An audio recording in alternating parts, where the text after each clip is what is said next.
Hola, mi nombre es Agustín Prieto, soy asistente del Departamento de Histología y Embriología de Facultad de Medicina y vamos a estar hablando de glándula tiroides, paratiroides y glándula suprarrenal.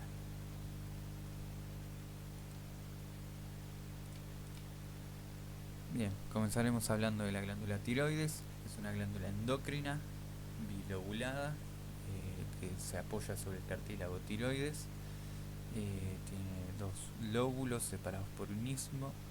En ciertas ocasiones puede tener un tercer lóbulo piramidal que protruye hacia afuera.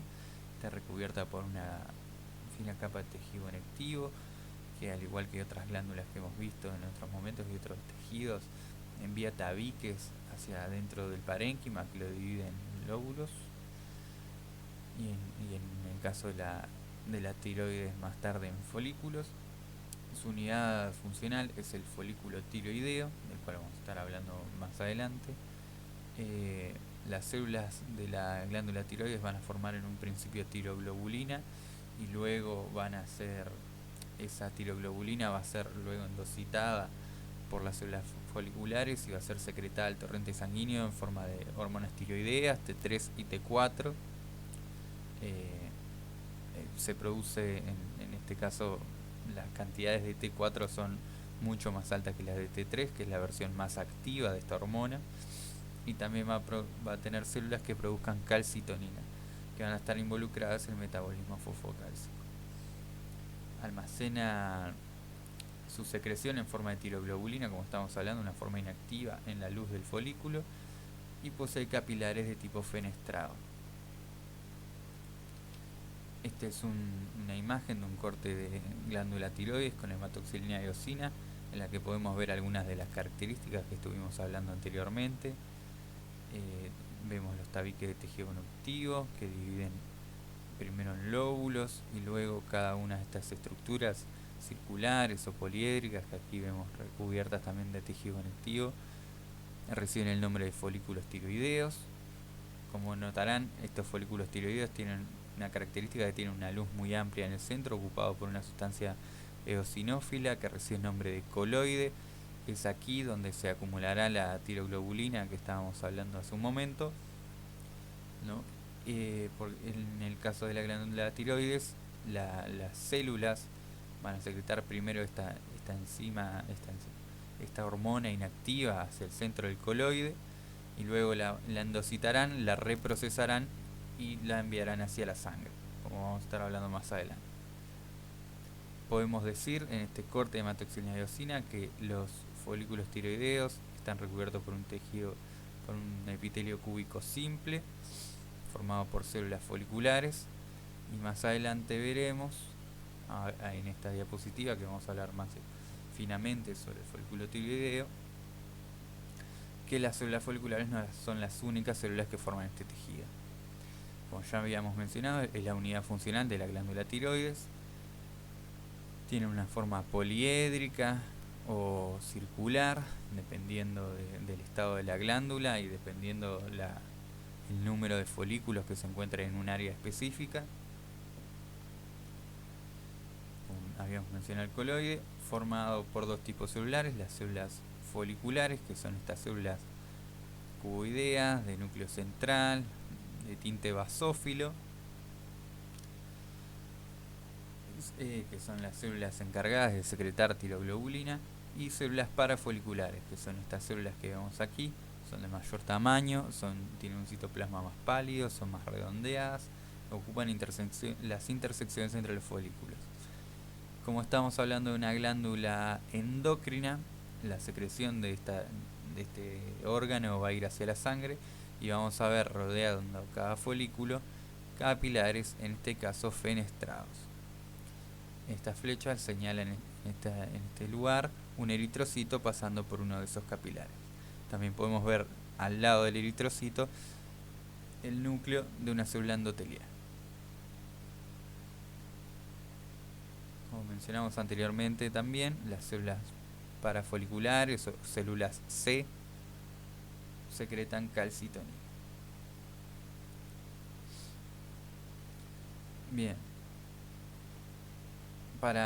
como detalle de las células foliculares, su morfología cambia según el estado de la glándula, Una glándula más activa va a tener una mayor producción de coloide y va a tener unas células foliculares más aplanadas, mientras que una glándula en reposo, digamos, va a tener un epitelio cúbico simple, muy claro, como vemos acá. Las células también poseen microvellosidades que se extienden hacia el coloide y tienen características de células secretoras y células absortivas. Bien, ¿por qué decimos que tienen características de células secretoras y células absortivas? A microscopía electrónica de transmisión, en este caso, lo que podemos ver va a ser un abundante retículo endoplásmico rugoso, ¿no? Con cisternas de retículo endoplásmico rugoso, típico de célula formadora de proteínas. Y vamos a ver, estas vesículas que vemos aquí son vesículas de endocitosis. Por eso decimos que tienen características de células absortivas. Estas células lo que van a hacer, como veremos más adelante, va a ser producir tiroglobulina, enviarle hacia el coloide y luego ingerir el coloide para luego procesarlo y enviarlo hacia la sangre por su región basal. Esta micrografía también lo que podemos ver son las diferencias entre una tiroides en reposo y una tiroides en actividad, donde vemos el aplanamiento de la célula folicular y en este caso vemos una gran cantidad de fagosomas.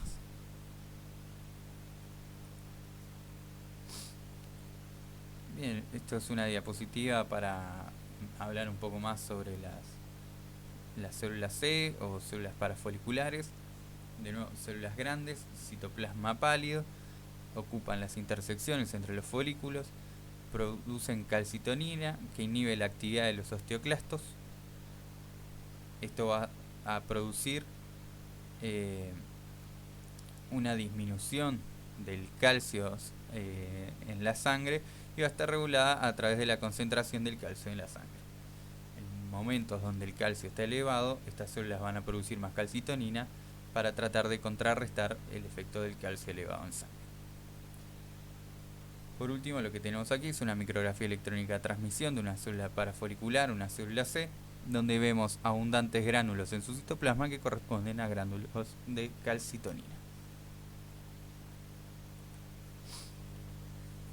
Bien, ahora vamos a hablar por el proceso a través del cual la tiroides forma y libera sus hormonas. La liberación de las hormonas tiroideas va a estar regulada por la tirotropina, que es producida a nivel hipofisario a través de un proceso de feedback negativo. ¿Qué significa el feedback negativo? Niveles elevados de hormonas tiroideas T3 y T4 van a inhibir la producción, la liberación, mejor dicho, de hormona tirotropa. Por lo cual, ante niveles elevados de hormonas tiroideas, se va a tratar de inhibir su producción. Obviamente, esto es un sistema que puede fallar. Hay varias enfermedades en las que sucede y las vamos a estar mencionando más adelante. Bien, el primer paso es la producción de tiroglobulina a nivel del citoplasma de la célula folicular, la cual va a ser liberada hacia el coloide. Una vez que está en el coloide, va a ser captado yodo por la célula folicular, va a captar yodo, lo va a liberar al coloide y ese yodo se va a unir a la tiroglobulina, donde va a formar T3 y T4 a través de un proceso de adición oxidativa. Luego, este coloide va a ser ingerido por la célula y va a entrar por dos vías principales. Una línea lisosómica y una línea paralela a la lisosómica, a través de la cual el mismo contenido del fagosoma inicial va a pasar indemne hacia la circulación. En la línea fagosómica, lisosómica, el fagosoma se va a unir con el lisosoma, esto va a producir la degradación y la activación de las hormonas tiroideas. Luego, una vez en la sangre, estas hormonas se van a fijar a proteínas plasmáticas para su transporte.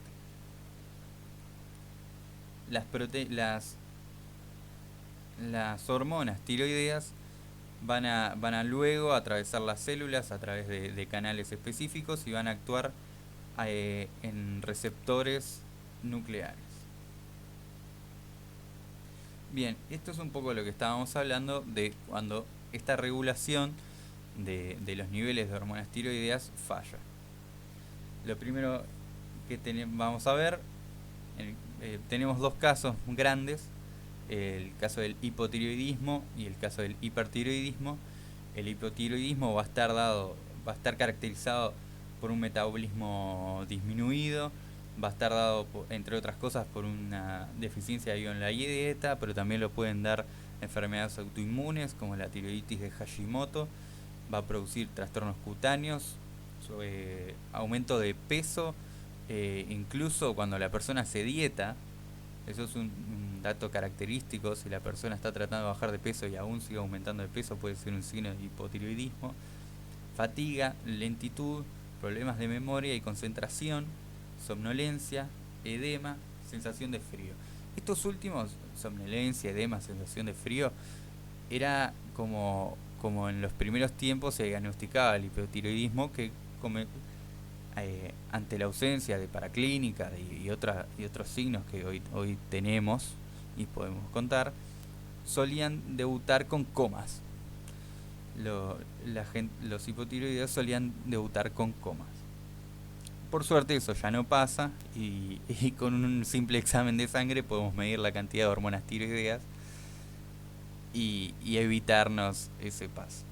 En el caso del hipotiroidismo, lo que vamos a tener a nivel de paraclínica va a ser niveles elevadísimos de TSH, de hormona tirotropa, con niveles de T3 y T4 casi que inexistentes. ¿Qué significa eso? Que la glándula no está respondiendo a la estimulación. En el otro caso, en el caso opuesto, tenemos el hipertiroidismo, donde el metabolismo va a estar completamente acelerado. Vamos a tener una disminución de peso con polifagia, ¿no? Con aumento del apetito. Va a haber temblores, va a haber manos sudorosas, va a haber... la persona va a tener dificultades de concentración porque va a estar pensando demasiado rápido. Puede tener, en el caso de la enfermedad de Graves, que es otra enfermedad autoinmune, puede tener esta mirada de terror, esta exoftalmia que se llama, y es muy característico del hipertiroidismo. La carta de presentación del hipertenso, dirían los semiólogos, es la mano, porque las manos de los hipertiroideos suelen estar siempre sudorosas. Bien, ahora vamos a pasar a la glándula paratiroides. En términos generales, son glándulas pequeñas que están asociadas a la glándula tiroides. Es muy difícil durante la cirugía tiroidea no quitarlas. Es muy complejo el proceso por el cual debe cuidarse, digamos, la no resorción de las glándulas paratiroides, ya que son indispensables para la vida. Están organizadas en pares superiores e inferiores a cada lado. Están separadas de la tiroides por una cápsula del tejido conectivo que la divide en lóbulos. Lo mismo, esa organización que notamos siempre. Sus células se organizan en cordones, como podíamos ver de repente en los islotes de Langerhans. Poseen capilares fenestrados, al igual que la tiroides y el resto de las glándulas que veamos hoy. Y está compuesta por dos tipos celulares principales: células principales y células oxífilas. Estos son unos esquemas y una imagen de los capilares fenestrados que estuvimos mencionando. Como ven, los citoplasmas de las células endoteliales de los capilares fenestrados tienen las fenestras, que funcionan como compuertas a través de las cuales pueden pasar elementos desde el plasma y atravesar la célula. Y muy importante también el capilar fenestrado, que no teníamos en el capilar sinusoide, que deben haber visto en otras presentaciones, es que la lámina basal es continua. Recuerden que en los capilares sinusoides la lámina basal es discontinua y hay discontinuidad en el endotelio. Esto quiere decir que hay espacios entre las células endoteliales. Esta es una micrografía electrónica de transmisión donde vemos un glóbulo rojo. Esta es la luz del vaso sanguíneo. Este es el cuerpo de la célula endotelial y vemos estas interrupciones en el citoplasma de la célula endotelial que corresponden a las fenestras, que una vez más funcionan como compuertas de elementos desde el plasma hacia afuera y viceversa. Bien, como ya habíamos mencionado, la paratiroides va a estar dividida en lóbulos que van a emitir tabiques. Sus células van a estar organizadas en cordones y hay dos tipos celulares principales. Las células principales, que son de tinte basófilo, son poliédricas, poseen vesículas con lipofusina, glucógeno e inclusiones lipídicas y secretan paratormona. El otro tipo celular que vamos a estar encontrando van a ser las oxífilas. Son muy difíciles de encontrar en los preparados histológicos, por lo menos con los que contábamos nosotros. Van a estar en bastante menor cantidad, van a ser eosinófilas, redondeadas y su función secretora es desconocida. O mejor dicho, no se les conoce una función secretora. ¿Tá? Una vez más, glándula endocrina, abundantes capilares, en este caso también de tipo fenestrado. Aquí vemos una imagen a mayor aumento, donde vemos células principales organizadas en cordones, y alrededor de estos cordones vemos los capilares. En este caso aquí hay el núcleo de una célula endotelial. Y bueno, funciones de la paratormona. Va a estar, como habíamos mencionado, involucrada en la regulación del metabolismo fosfocálcico, es indispensable para la vida. Causa al contrario de las células C que producían calcitonina, esto va a causar el aumento de los niveles de calcio en sangre y reducción de los niveles de fósforo a través de un sistema de control simple. Niveles bajos de calcio van a producir la liberación de más paratormona para compensar. Y esta estabilización de los niveles de calcio va a funcionar en distintos parénquimas, en distintos órganos, y va a hacer a través también de distintos mecanismos. Va a disminuir la excreción renal de calcio, aumentar la excreción renal de fosfato y aumentar la absorción intestinal de calcio, entre otras cosas. Ahora pasaremos a las glándulas suprarrenales. Están incluidas en la grasa perirrenal, están íntimamente relacionadas con los riñones, están posadas sobre los polos superiores de los riñones. Morfológicamente la izquierda y la derecha van a ser un poco distintas, una es más piramidal, otra no tanto. Una vez más vemos esta estructura común en las glándulas que están rodeadas de una cápsula de tejido conectivo que emite tabiques hacia su interior. Va a tener dos regiones bien diferenciadas y que van a tener orígenes biológicos distintos.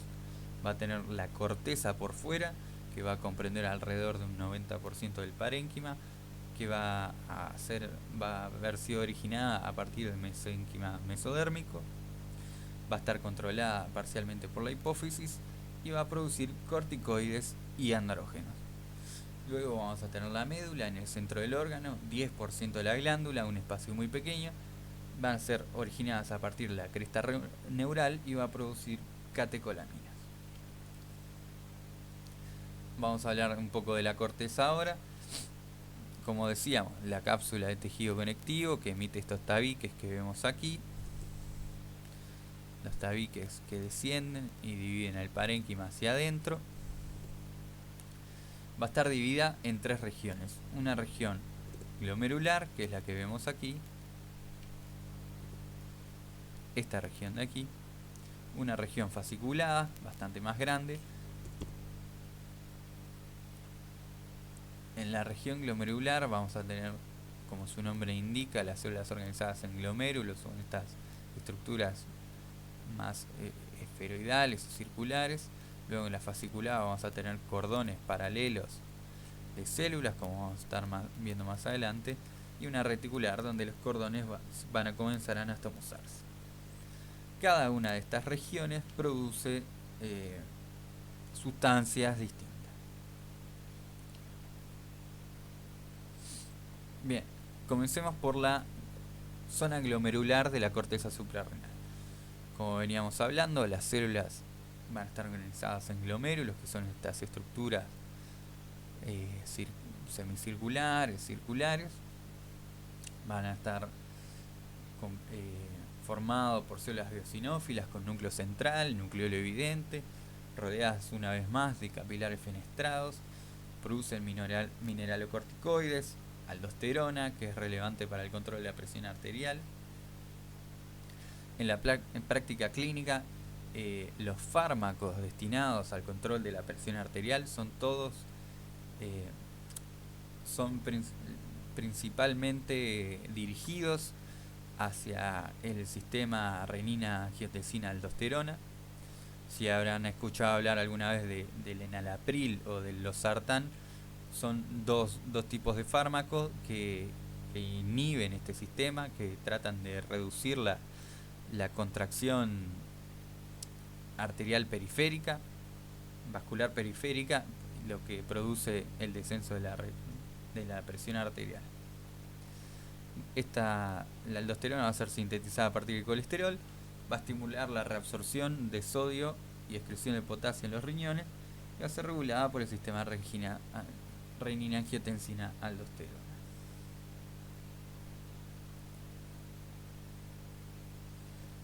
Seguimos con la zona fasciculada. Como dijimos, células organizadas en cordones paralelos con este citoplasma espumoso, ¿no?, que es una característica que le otorga sus abundantes inclusiones lipídicas. Va a producir glucocorticoides, entre ellos cortisol y esteroides sexuales o andrógenos, y su secreción va a estar regulada por la adrenocorticotropina. Las funciones de los glucocorticoides son varias. En el hígado van a estimular la conversión de aminoácidos en glucosa, estimulan la polimerización de la glucosa en glucógeno y promueven la captación de aminoácidos y ácidos grasos. El tejido adiposo va a estimular la degradación de los lípidos y glicerol y ácidos libres, y en otros tejidos reducen el ritmo de utilización de glucosa y promueven la utilización de ácidos grasos. Es una hormona catabólica. Estas son células de la zona fascicular vistas a microscopía electrónica de transmisión, en la que podemos ver las características de células productoras de esteroides. Así como hablábamos en otras presentaciones de características de células productoras de proteínas, en este caso hay características de células productoras de esteroides. ¿Cuáles son ellas? Retículo endoplásmico liso abundante, y en este caso vemos la inclusión de las gotas lipídicas, ¿no? Esto que vemos aquí, más oscuro, son los glóbulos rojos pasando a través de los capilares fenestrados, y si viéramos a un aumento mayor, podríamos ver las fenestras de los capilares a ese nivel. Bien, pasamos ahora a la zona reticular.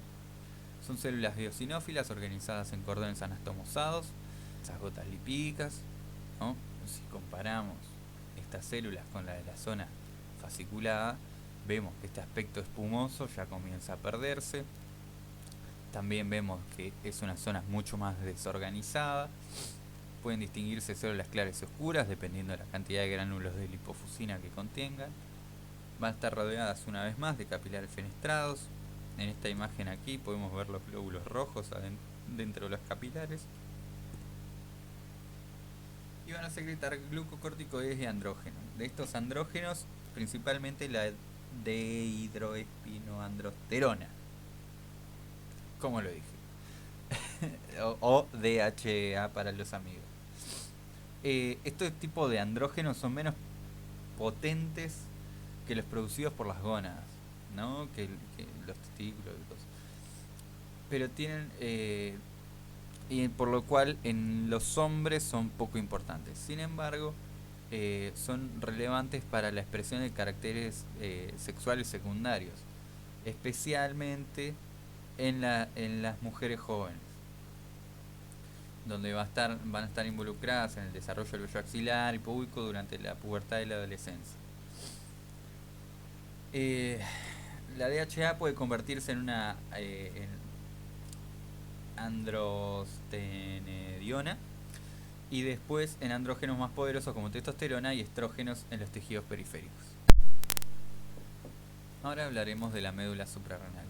Como habíamos mencionado anteriormente, tiene un origen embrionario distinto, provienen de la cresta neural, están ubicadas en el centro de la glándula, está compuesta por cordones celulares separados por capilares, fenestrados una vez más, vénulas y en este caso muy importante nervios.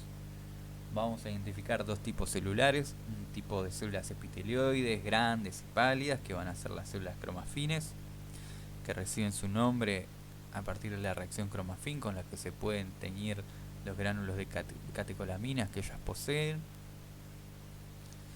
Y luego vamos a tener las células ganglionares.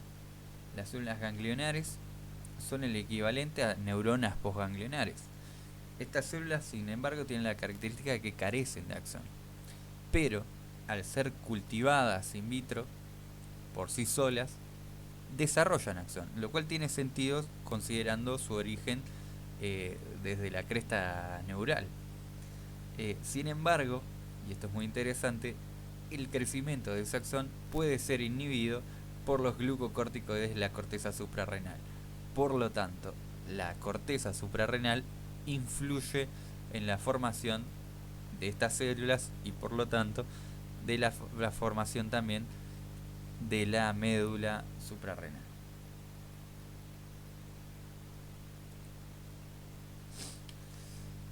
Cuando vemos la médula suprarrenal, la microscopía electrónica de transmisión, vamos a reconocer dos tipos de células cromafines. Estas células se van a dividir en células productoras de adrenalina, como la que vemos aquí arriba, que van a tener vesículas pequeñas, homogéneas y pálidas, y luego células productoras de noradrenalina, donde vamos a reconocer células con abundantes gránulos una vez más, pero en este caso los gránulos van a tener lo que se llama núcleo denso o centro denso, como vemos aquí. Hacemos un poco de zoom y vemos cómo los centros de estas vesículas que pueblan la célula secretora de noradrenalina son mucho más oscuros y más inhomogéneos que los de la célula productora de adrenalina. Los glucocorticoides pueden provocar la conversión de noradrenalina en adrenalina en esta célula, lo cual una vez más hablamos de cómo la corteza suprarrenal puede influir a la médula suprarrenal. Bien, ¿y cuáles son las funciones de estas catecolaminas, de la noradrenalina y la adrenalina? Están implicadas en las reacciones de huida. Van a estimular la glucogenólisis, ¿no? Van a aumentar los niveles de glucosa sanguínea, van a aumentar la presión arterial, van a dilatar vasos coronarios para irrigar mejor el corazón y van a desviar el flujo de sangre hacia el aparato muscular y osteoarticular a expensas del flujo sanguíneo de otros órganos como por ejemplo el aparato digestivo, urinario. Van a promover la liberación de ácidos grasos y van a aumentar el gasto cardíaco y la frecuencia respiratoria. Esto lo que va a ser un shock de energía, ¿no? Va a poner un montón de energía disponible en el cuerpo para poder en este caso huir. Hay que ver también situaciones en las que estos sistemas están activados y por largos periodos de tiempo, lo cual empieza a ser nocivo para el cuerpo, ¿no? No es bueno estar con la presión arterial elevada todo el tiempo, los ácidos grasos fluyendo libremente, ¿no? Esto es lo que pasa con el llamado estrés, ¿no? El estrés lo que hace es estimular la secreción de catecolaminas y exponer este procesos que están considerados y pensados originalmente para hacer momentos rápidos, reacciones rápidas, instantáneas, de pocos segundos o minutos. Cuando eso se prolonga en el tiempo, ya empezamos a ver el daño que eso puede producir. Una exposición prolongada a una presión arterial elevada puede provocar remodelaciones en el corazón, ¿no? Como puede ser una hipertrofia cardíaca y luego una insuficiencia cardíaca o con una cardiopatía dilatada, que es algo que se ve todos los días en la práctica diaria. Y este aumento del gasto cardíaco y de la frecuencia respiratoria van a poner al cuerpo también en una situación que durante periodos prolongados se va a volver insostenible. Bien, la bibliografía utilizada es Génesis Histología cuarta edición, el ROS la séptima, las micrografías electrónicas están tomadas del Fred Hosler y las otras imágenes que vieron corresponden al Histology Guide. Espero que les haya servido, nos vemos luego en las clases de consulta y en las profundizaciones.